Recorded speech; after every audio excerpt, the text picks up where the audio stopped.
Hello everyone, welcome to another video. Back on schedule, chasing some cyclists. I've started to do 50-kilometer rides now. No stops. When I say no stops, I usually don't stop for a break to drink or to eat. I try to do 50-kilometer and then take a break. So here I saw a bike pass me. It is a one by.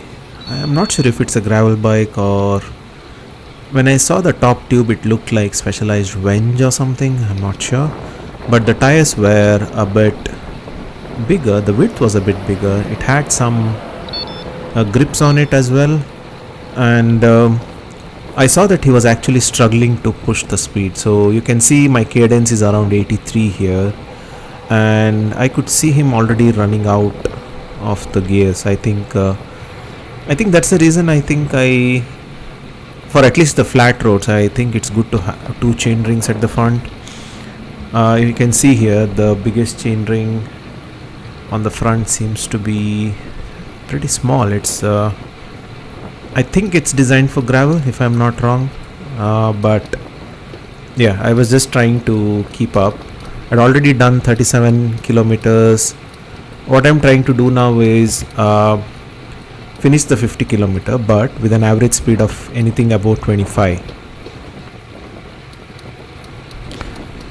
So the reason to do this is I thought my previous rides were always I used to have my heartbeat between, I should say, 170 to 190 my whole ride, I'm saying. So that was not healthy, and I was always trying to understand why am I struggling to keep cadence.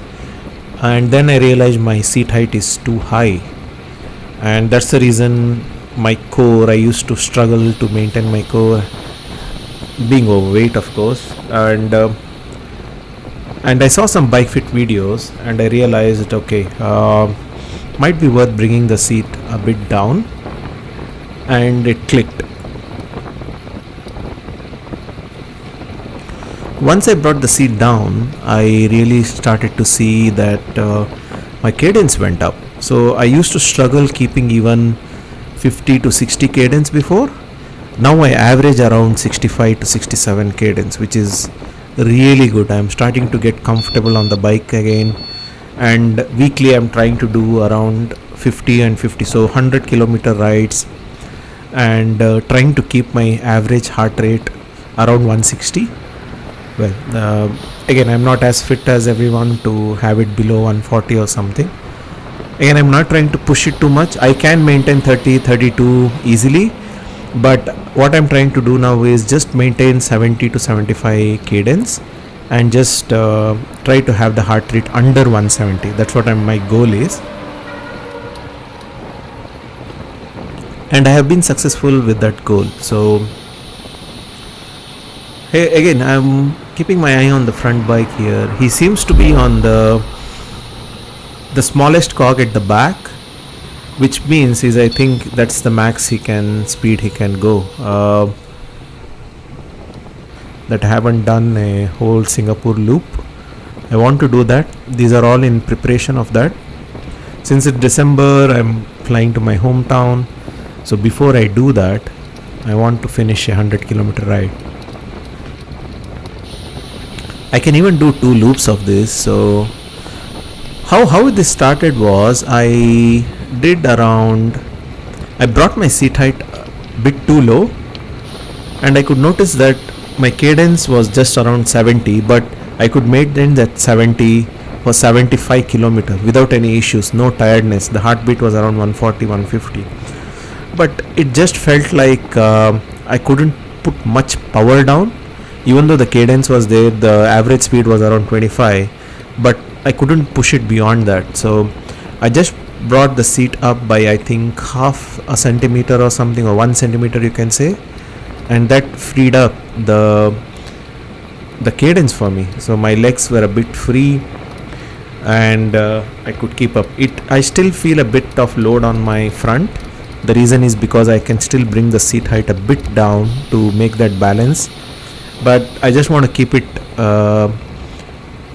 in this position and see how it works out. So Now we are almost at the end of our this lane, cycling lane, and I quite like this overlay with the gears now. So you can see, because it's a Di2, we can actually overlay the gears as well.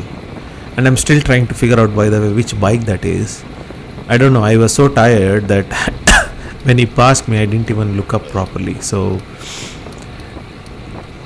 now let's just move a bit ahead.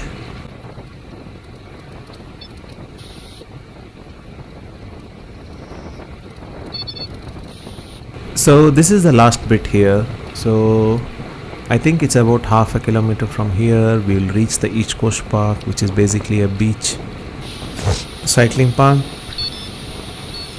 Again, I was struggling. You can see my heart rate up there already, and I just wanted to cruise. But then I thought, okay, it's just the last bit. I'll try to keep up and see till where I can go. Maybe if I can catch him. So I just kept going at it. So I think usually there is a bit of gradient here and then it slopes down. So I took a deep breath and kicked it in a bit. So you can see the power slowly go up. I can already see him getting up and pedaling as well. I think, again, I feel the gear ratios are a bit less. He could do with a bit more. But again, if your average speed, if you want to maintain 30, I think it's 30-31, it's fine, I guess. But yeah, I could see him struggling.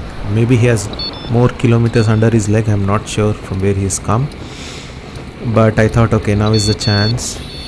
I will try to put in a bit more power. And I think I went for it here. So yeah, you can see I went 300 watts. Let's see how it goes. 400 almost, and just tried to keep up. So I think he was struggling. You can see his body go slightly to the left and right. That usually means they're tired. I could have overtaken here, but again, it was not a race, so I just relaxed and we finished the ride. So usually I don't take a break, but I saw my heart rate a bit up and I thought, okay, let me take a quick breather here before I go back. Hopefully you enjoyed this content. Like, share, subscribe as usual. Keep looking, keep watching for more content. Cheers.